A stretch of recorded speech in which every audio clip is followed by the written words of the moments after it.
So, Vandana, thank you very much for this interview. My pleasure. My first question is, what do you intend with the expression Earth democracy? Earth, of course, is the earth, which not only did we forget and we took her for granted and we trampled on her,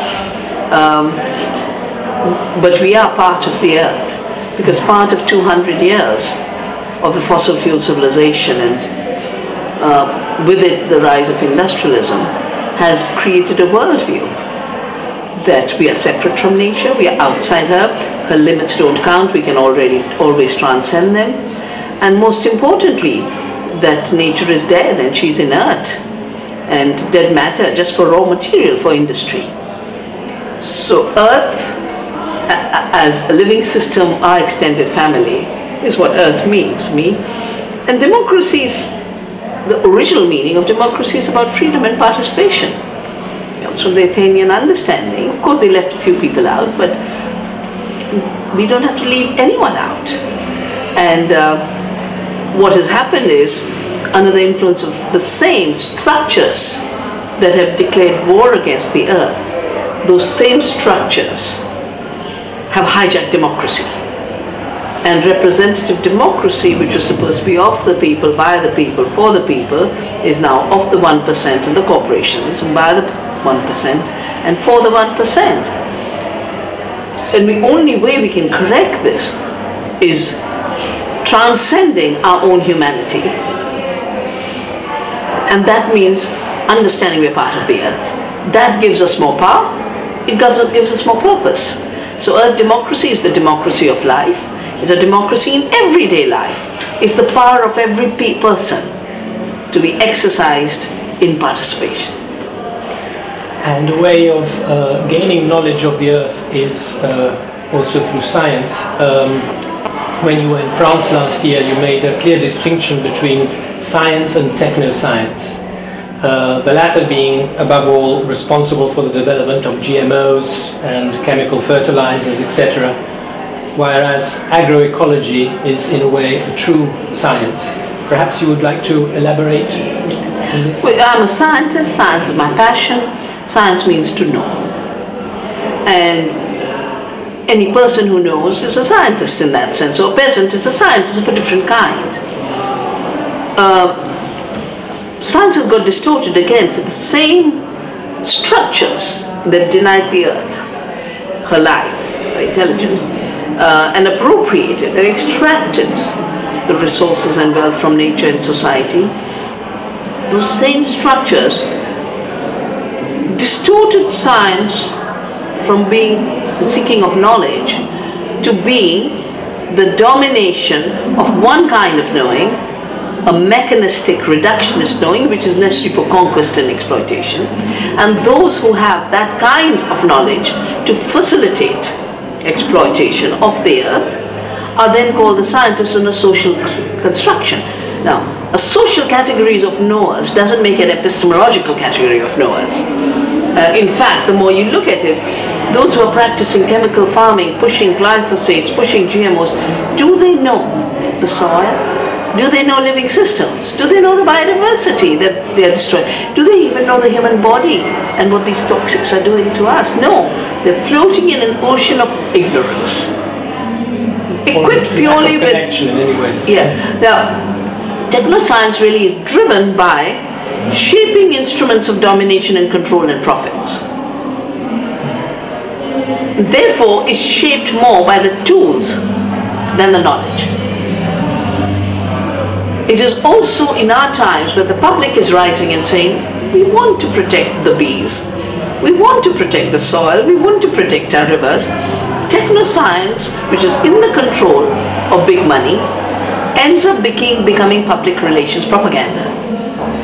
For the simple reason that corporations can then buy media, can destroy the integrity of scientific journals. We've seen it in the case of glyphosate and Roundup, with publication after publication, including the World Health Organization attacked, as if it can be totally abused. So I think the two places where there's deep confusion, the first is what is science and who's a scientist, And the second is, what is wealth? And how does wealth get created? And talking about wealth and profits, the agricultural industry is now joining the pharmaceutical pharmaceutical chemistry. Bayer with Monsanto. What will the future be like for the next generations, and what can we do to change it for better? Most people think Bayer is medicine and they associate it with aspirin. Most people forget that Monsanto and Bayer were one as a company called Mobay. That this small group of poison makers, and I call them the poison cartel, basically made poisons for the war.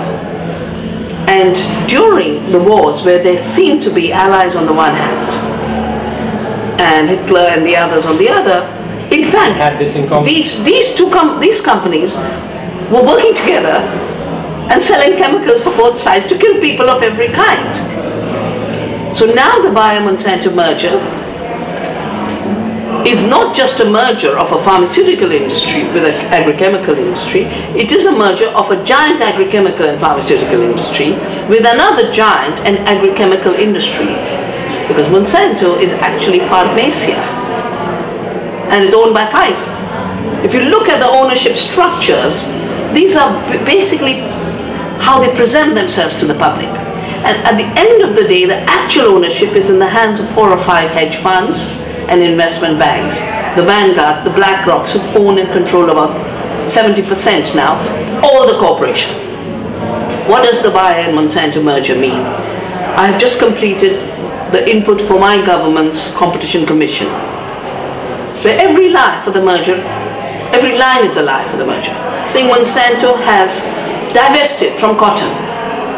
No, Monsanto cooked up a company 4 years ago with 2 of its ex-employees and a paid-up capital of €2,000. And now they're pretending they sold their cotton so there won't be a monopoly.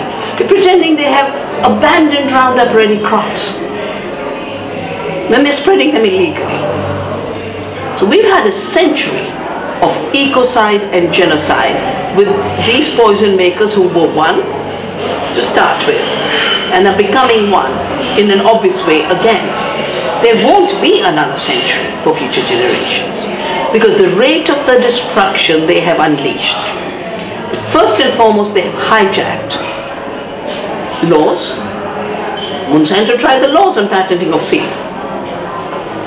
They have dismantled regulation, which is part of globalization and free trade and neoliberalism.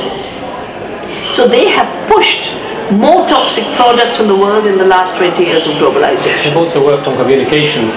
Of course, the whole media issue, confusing the people and cornering actual scientists, making them look like the ones who were fudging science. The Seralini affair, the Putzai affair, all these brilliant scientists become affairs. And 75% bees gone. 75% insects in Europe gone. 93% of the biodiversity of plants gone. We were eating 10,000 crop species. Now we're eating 4 GMO species. Is this a food system? Is this an ecological system? No, it's not. This is the agriculture system. Agriculture doesn't care for the land. This is a war against the land. And the tools are so lethal. And the power of convergence is so lethal because not only are Bayer and Monsanto converging, they're dragging every technology in the marketplace. So Monsanto didn't just bring its chemicals with GMOs. It is now buying up the Climate Data Corporation, the Soil Data Corporation, going into insurance, bringing in satellites and spying and drones and spyware in the tractors and packaging it all to make farmers look like they know nothing and have to now buy the new big commodity, big data. They're calling it the new oil for the future. The big data is the new oil. Now this basically means no space for freedom, no space for knowledge, no space for food, no space for farmer. Monsanto's talking of farming without farmers. So there is no next generation if this cartel is allowed to continue, which is why our challenge today is to basically practice democracy at every level, including our levels, including with the earth, creating alternative systems, and reclaiming our governments, reclaiming our regulatory systems, reclaiming science. Well, there's going to be elections in Italy soon. I don't know what will happen. In any way, Italy is, you talked about biodiversity, is a European country with one of the highest biodiversities in Europe, and with an ancient rural and gastronomic tradition. Don't you think that we tend to undervalue our resources as a country? Is this heritage at risk? I think heritage everywhere is at risk. It could be the heritage of the earth in terms of her biodiversity, her diverse ecosystems, different species. But it is also the heritage that we have cultivated with the earth, the landscapes. There's no two places where agriculture is identical if you work with the earth. But when you do work against the earth, then you've got the same farms. It doesn't matter where you are. And it could be the same supermarket, it doesn't matter where you are. And it'll be the same obesity and the same sickness, no matter where you are. So this is the time to change two big narratives of this destruction. The first was, it was made to look like heritage came in the way of progress. And progress was defined as profits and growth of big industry. That's not progress. That is the logic of the cancer cell, which doesn't know how to stop growing because it has lost all frameworks of regulatory control within the system which it is invading as a parasite. The second big narrative is to make it look like the new, no matter how badly it's imposed, is better. And that's why the word innovation is such a heavy sales pitch for these destroyers, and the word disruption is used as a positive phrase. You don't come and disrupt a community. You don't come and disrupt an ecosystem. That is negative behavior. It should, in good societies that are democratic and have democratic accountability, be treated as violence and criminality. So we have to recognize that every evolution, every modernity evolves from a tradition, except that a tradition knows what to take in and what not to take in. It knows how to absorb and grow and evolve. Every living organism is built on evolution, change, choice. That's what the original meaning of intelligence is. Intellegere, the ability to choose. And if we discontinue our heritage, we disrespect our heritage, and either get bullied to destroy it or devaluate ourselves, we are not just betraying the past, we are betraying the future. Because there will be no future with destroyed landscapes. There will be no future with empty countryside. There will be no future with food that makes everybody sick. Arundhati Roy recently said in an interview that she hated non-governmental organizations and never gave to them because they depended so much on appeals to charity rather than solidarity. Do you have the same view? Well, you know, I am such an ancient activist that I was an activist before the word non-government organization was created. I began my life in the ecology movement where women came out and hugged trees, and it was totally voluntary, and we call these movements of voluntarism. And of course you couldn't have 1,000 women in a forest to fight the loggers if they didn't have solidarity. So voluntary, self-organized, solidarity-based is my understanding of a movement. Since those times, the word non-government organization has been created. I've always said, I am nobody's non. I'm not the government's non. We are the heart of society. The governments are the periphery. Corporations are their periphery. And we will not allow the robbing of our freedoms by constructs that are designed precisely to destroy society. So I have a deeper critique of why corporate-centered, corporate states cannot be the defining feature of how society organizes itself. How can we face the challenges of climate change in agriculture? Do you think that the traditional varieties of rice, wheat and corn can still be used? I think they're the only things that can be used for two simple reasons. All traditional varieties are free to evolve, unlike the industrial varieties that have been bred for chemical inputs or bred to not evolve. The hybrid has to be bought every year. Worse, the terminator, which we have stopped through the Convention on Biological Diversity, was designed to be a terminator seed. No, a non-evolving system cannot evolve. It cannot adapt. Our varieties can adapt to a changing climate. They have through history. As in Navdanya we've written, a law of the seed. Traditional breeding is based on diversity. We don't breed monocultures and uniformity. It's based on resilience, both to climate, pest, disease, as well as to quality, taste, nutrition. Because if we were growing food on our farms, we were growing it to have all these qualities. When corporations breed seed, they first breed to sell chemicals. They have to breed uniformity, because when you have large-scale industrial farms, you have to have monocultures. And most importantly, they breed for vulnerability for two reasons. One is they are incapable of breeding better because they have the engineering mindset. But worse, I have often seen situations where they thrive on the vulnerability. As a pioneer hybrid person going to Ethiopia in 1984 on a flight with me when I was going from UNEP to Ethiopia to look at the famine, and he asked me why I'm going. I said I'm going for the UN. I asked him why he's going. He said, I'm pioneer hybrid, I'm going to sell hybrid seed. But I said, hybrid seed in a drought is the wrong thing. He said, that's precisely it. The more it fails, the more we sell. And the more you have control. And the more you have control. So not only are our native seeds able to adapt into the future, our native seeds have not been bred as commodities. At least in India, I know our rice and wheat are tall varieties. They give us straw, they give us grain, they give us grain of nourishment. Our wheats don't cause gluten allergy because they haven't been bred for industrial processing. Those tall straws is what climate change needs, because that is the carbon that's being fixed to go back to the soil. The single biggest contribution our diversity can make to resilience is the diversity itself and the law of return, giving back to the soil. Because it's only in giving back will we be able to equip the soil and the earth with reversing climate change and adapting to it. Can we still believe in organic farming now that supermarkets are taking over the circulation of these products? And recently Amazon has just bought the organic food chain Whole Foods. How can we solve this contradiction?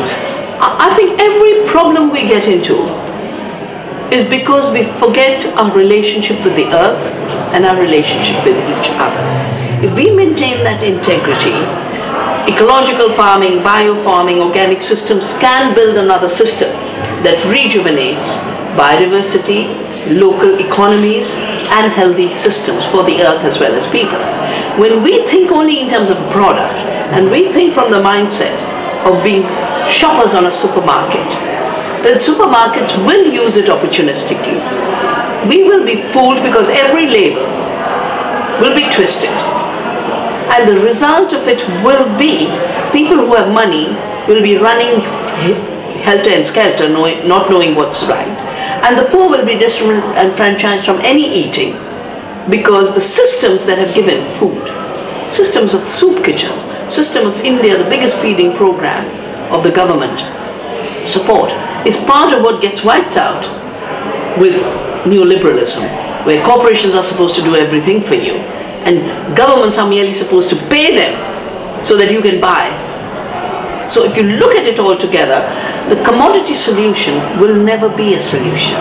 The community solution is the solution of the future, and chemical-free, poison-free farming, whether you call it organic, permaculture, biodynamic, natural, choose your name. Just like we have names, I'm Vandana and you're not. How does it matter that you're not Vandana? Yeah? So how does it matter that different farming systems have different names? As long as they work ecologically in alignment with the laws of how the earth renews herself, nutritionally, hydrologically, in terms of biodiversity. Those are the laws, not the laws of an exploitative market and deceptive market, but the laws of living on this earth. I have another two brief questions. Economic liberalism seems to be in crisis. What do you think of the protectionism of Donald Trump? Well, I don't think Donald Trump is capable of protecting anything. So, I think that we shouldn't let Donald Trump be setting the matrix for how we need to think of the crisis that neoliberalism is in and how we get out of it. The first, the word protectionism. I was there when the WTO was formed for the GATT, and I remember in the early days, I used to say, you will not criminalize our protecting our land and our forests, our protecting our seeds and our communities and our democracy. That protection is an obligation for living freely on this earth. It cannot be called protectionism, which is defined as a trade sin, as if you're violating someone's trading rights. But if I save seed, I am doing my duty to the seed and the future. If Monsanto has defined seed as their intellectual property, and they want to define our saving seed as an intellectual property crime, I will not accept it. I will not cooperate with it. 30 years, that's what I've done. So duty to protect is the heart of living sustainably on the earth. Duty to protect each other through solidarity is the basis of justice. So we need to distinguish protectionism as a corporate invented bad English word from protection. Then we need to define who's working for the corporations. And I think Donald Trump is a billionaire appointee. If you just look at the election, if you look at who's in his cabinet, the billionaires have decided it. Is he saying, I'm not going to work with the billionaires? Is he saying the workers are going to get back their rights? Is he saying all that? No. What he said was, TPP as a multilateral system, I will not go for. But individually, I will negotiate free trade. So anyone who has to be tested for saying bye-bye to neoliberalism has to be seen as saying bye-bye to marriage with the billionaires and to free trade agreements. At no point has Trump said no free trade agreements. He has said more distorted, more asymmetric, more undemocratic processes of defining how trade will work. That's the way he's lived his whole life. That's how he'd like to see the world work. Sadly, most leaders are so captive to the billionaires that whether they say, I'm against protectionism, I'm for protectionism, they are merely playing a little game, saying, I'll continue to destroy my society, violate democratic obligations, wipe out the earth, because that's what everyone's doing in terms of environmental regulation. Destroying environmental regulation, which is part of neoliberalism. And in Davos, it was so clear, everyone was a billionaire servant. Everyone was pretending to be on different parts of it. So it looks like the debate can carry on. But that's not a debate. The debate is between the earth and people on the one side and corporations and billionaires on the other. That's the true debate, and that debate is a democratic debate. One last question, then you had a question for Vandana as well? Another argument. Definition. Yes. In the industrialized world, there are fewer and fewer people working on the land. Do you believe that in the future there may be a new return? Well, we have very clearly two futures. Not only has industrialism driven people off the land, but industrialism of the next stage, driven by cooperation with the next technology wave, are saying the future is without workers of any kind. Artificial intelligence and robotics will take care of everything. So it is a world they're imagining without work for people. Now, work is a very deep part of our being human. The use of our minds, our hands, our creativity, our intelligence. That's what makes us human. That expression is vital. People don't feel so bad at the level of unemployment because they're not getting the check of unemployment, but because they have no meaning. And to ignore meaning is to ignore our humanity. I work for the future, where not only will there be more people on the land. In industrialized world, I'm so happy we created an Earth University at Navdanya in Dehradun, where we offer courses, we offer training, we offer volunteerism, and young people with PhDs in string theory, finance people are saying, I know for the future, I must take care of the land. And they're becoming farmers. I have asked people to tell me, young students in universities, if you could be a farmer, how many of you would be a farmer? Even in America, 90% hands go up. So the care for the land as what you do in agriculture, as an identity and meaning, and transcending this ugly division between menial work, that is work with the hand, and sophisticated work, that's work with the mind. At a time when your mind's being stolen, you don't go in that illusion. And finally, everyone realizing that good food is not a luxury. I need to eat well. The people I serve need to eat well. And all of those multiple revolutions are coming together in the minds of the young people. And I see a future where we will have a living, regenerated, thriving countryside with wonderful agriculture and wonderful food for all.